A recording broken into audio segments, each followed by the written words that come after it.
Here are some of the things I ate in Seoul Cafe Edition. Alam naman natin na madaming cute cafes in Korea at nag-start ako dito sa George Seoul na malapit sa Airbnb ko sa Uljiro. I ordered yung Pororong Blueberry Jelly Soda na akala ko magiging parang fake yung lasa ng blueberry pero masarap siya kasi mas nangibabaw yung soda. And yung cake of the day na strawberry na hindi masyadong matamis at totoo talaga yung mga strawberries. Next is this quaint little cafe near Gyeongbokgung Palace called Sorry Espresso. In-order ko yung Salentino Espresso and Portuguese Egg Tarts na okay naman for breakfast. And then next is Teddy's Oven malapit sa Seoul Forest Park.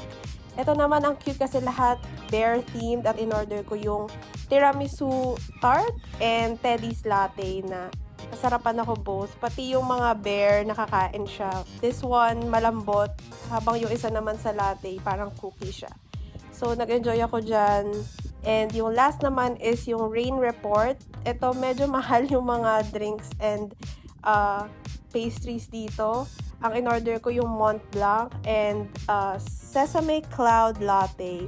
So, talagang sinulit ko dito sa place nila. Ang tagal ko tumambay here. And sabi kasi sa mga napanood kong TikToks na parang may rain na simulated na bumabagsak pero parang di nakabukas nung araw na yon.